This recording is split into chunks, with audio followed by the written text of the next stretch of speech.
Piroojeektootni oolmaa dirree ispoortii bu'aa qabeessummaa dhaloota egeree bocuu keessatti qooda qaban kutaalee magaalaa Finfinnee garaagaraa keessatti ijaaramaa turan eebbifamuun tajaajilaaf banaa ta'aniiru. Piroojeektoonni kunneenis gaaffilee uummata magaalattii yeroo dheeraadhaaf ture kan deebisan ta'uu sirna kanarratti eerameera.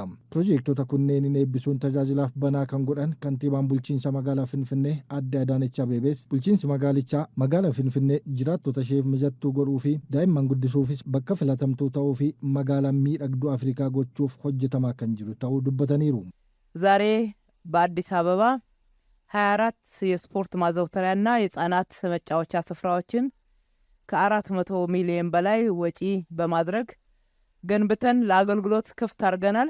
ጉያ ሀራ መጋላ ፊንፊኔ ኬሰት dirreewwan ispoortii fi bakkeewwan tapha daa'immanii 24 baasii birrii miiliyoona 400 oliin ijaarree tajaajilaaf qaqqabsiifneera. Piroojeektoonni 13 ammoo ganna kana kan xumuraman ta'uu fi kanneen keessaa 5 kan dhaloota ida'amuu wayita ta'an 8 ammoo baajata idileen kan ijaaramaa jiranidha. Piroojeektoota kana yeroo ijaarru magaalaan Finfinnee daa'imman guddisuuf kan mijattuu fi dargaggootaaf magaalaa Afrikaa mijattuu akka taatuuf mul'ata qabanneeti. Piroojeektoota kana har'a kan adda godhu ammoo kabajamoo ministeerri muummee kitaabni dhaloota ida'amuu galiin isaa bakka ijoolleen irra taphatanii fi dirree ispoortii ijaaruuf akka ooluuf nuuf kennaniiru. Nutis imaanaa isaanii fuunee uummata biraan geenyeerra. Uummannis nu harkaa fuudhee hojjetee piroojeektoota 7 tajaajilaaf qaqqabsiiseera. Piroojeektoonni kunneen akka dandeenyu kan agarsiisanidha.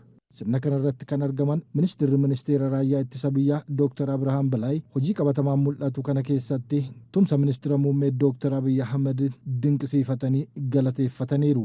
ክቡር ጠቅላይ ሚኒስትር የጻፉትን መጽሐፍ ለትውልድ ግንባታ እንዲሆን መጽሐፉን በማንበብ ብቻ ሳይሆን በተግባርም Ministeerri muummeen keenya kitaabni isaan barreessan ijaarsa dhalootaaf akka ooluuf kitaabicha dubbisuu qofa osoo hin taane hojii qabatamaa akkanaaf akka ta'uuf murteessuu isaaniin baay'ee galata qabu. Kantiibaan magaalaa Finfinnee fi hooggansi isaanis murtoo kana fudhachuun ijaarsotni kun akka raawwataman waan godhaniif dinqisiifannaa guddaan qabaaf. Dargaggootniif ispoortessitootni yaada isaanii kennanis dirreewwan kunneen xiyyeeffannoo argatanii hojjetamuu isaaniitiin rakkooleen kanaan dura isaan mudachaa ture kan furameef ta'uu dubbatu. yeroo duraa dirree kaan irratti ture kan taphan laftii fi biyyeen isaas hin mijatu ture. Dirreen haaraan kun ammoo waan nuuf ijaarameef haalaan gammanneer. Akkaataan hojii isaas namatti tola.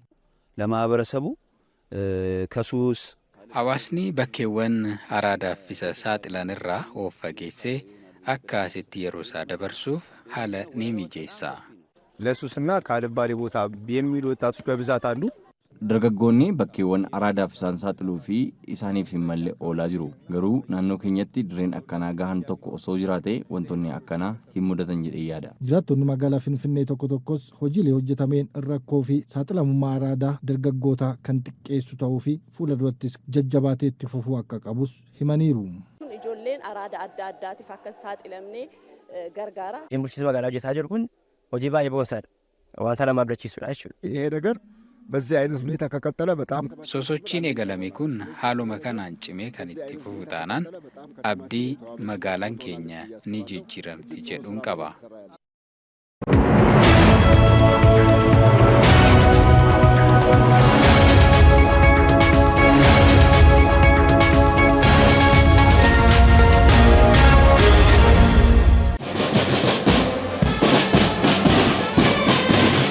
Gamoon ammayyaa abbaa darbii 15 abbaa qabeenyaa dhaabbata fichisiisaa qorichaa fi meeshaalee yaalaa Kaffaaloo obbo Kaffaaloo Gaariitiin magaalaa Finfinneetti ijaarame xumuramuun eebbifameera. Gamicha kan eebbisan hooggantuun biiroo aadaaf turizimii bulchiinsa magaalaa Finfinnee Dr. Hiruut Kaasaa gamoon ammayyaa abbaa qabeenyaan hojjetame kun biyyaaf bu'aa olaanaa qabu ta'uu eeruun abbootii qabeenyaa guddinaa fi misooma biyyaa irratti hirmaatan jajjabeessuun akka barbaachisu ibsaniiru. ለአዲስ አበባ ህዝብ ለኢትዮጵያ ህዝብ ትልቅ ስጦታና አሴት ነው። hojiin hojjetame kun uummata magaalaa Finfinnee uummata Itoophiyaaf qabeenya guddaadha. Abbaan qabeenyaa tokko gamoo yeroo ijaaru tajaajila uummataatii fi lammiileetu keessatti qacaramee hojjeta. Biyyatu galii irraa argata. Kanaafuu abbootii qabeenyaa hojii misoomaa fi guddina biyyaa keessatti hirmaatan jajjabeessuun barbaachisaadha. Nutis akka biiroo aadaaf turizimii magaalaa Finfinnee fi akka mootummaatti deeggarsa barbaachisu ni taasifna. abbaa qabeenyaa gamoo kana ijaaraniifis galata qabna. Hojii gaggeessaan dhaabbatichaa obbo Tasfaayee Tafarraa akka ibsanitti gamoon kun carraa investimentii mootummaan baneen hojjetame ta'uu eeruun gamoo jaarraa 23ffaatti ce'uu danda'u akka ta'e ibsaniiru. Fakkeenyummaa kutannoo hojii eegalame xumuruu mootummaa keenyarraa fudhanne humna waan nuuf ta'eef hojichi haala sagantaa yeroo kaa'ameen waan xumurreef fakkeenyummaan jechaan ol ta'e kanaaf galata keenya ni dhiyeessina. Gamoon kun sadarkaa isaa kan eeggate hanga danda'ametti jaarraa 23ffaatti kan ce'uu fi hambaa biyyaa ta'e akka itti fufu taasisuuf tattaaffii hamma dandeenyu hunda waan goone yoo ta'u ijaarsa gamoo kanaa gama dinagdee biyyaatiin ga'ee hamma hin jedhamne ni qabaata jennee ni amanna. Abbaan qabeenyaa gamoo Kaffaaloo obbo Kaffaaloo Gaarii gama isaaniitiin kanaan duras Wallagga Lixaatti gamoo Waaccoo Dabaloo jedhamu ijaaruu isaanii eeruun sochii dinagdee biyyaa keessatti gahee qaban cimsuuf gamoo haaraa kana magaalaa Finfinneetti ijaaruu dubbataniiru. Waaccoo Dabaloo gamoo jedhamu hoteelaa Wallaggatti jaarsoo irraa kan jedhamu eebbisiifnee tajaajilaachisaa irraa waggaa 10 fuuldura kana gooneerraa ammas immoo magaalaa keenya kan taate magaalaa Finfinneetti ikitti waan tokko waan akkasii ijaaramuun barbaachisaadha kan jedhamu kaayyoof yaadi nu keessa waan jiruuf kana Finfinnee kana ijaarra.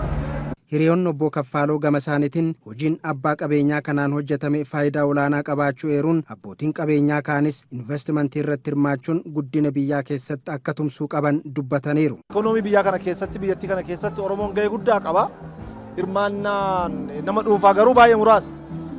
Amma garuu warri akka obbo Kaffaaloo kuni iddoo garaagaraatti as Finfinnee keessatti duwwaatu hin taane naannoo itti dhalatanitti illee gamoo gaggaarii mana gaarii ijaaranii uummataaf tajaajila kennisiisaa kan jiran rakkoo dawaan biyyattiin qabdu irratti illee dawaa biyya alaatii gashuudhaan hirmaannaa isaan godhan hirmaannaa guddaadha. Sabni Oromoo dinagdee keessatti hedduu hirmataan turre amma waan akkanaa kun immoo yeroo mul'atee ifa bahaa deemu karaa dinagdees karaa sooshaal karaa hunda irratti nama jajjabeessa. Abbootiin qabeenyaa Oromoos kan ilaalanii waan biyyaaf fayyadu sanarratti akka isaan bobba'anii akka isaan hirmatanii hedduutti gammadee kanan yaada kanaan qaba. Gamoon ammayyaa Finfinnee keessatti ijaarame kun lammiilee hedduuf carraa hojii kan uumuu ta'us ibsameera.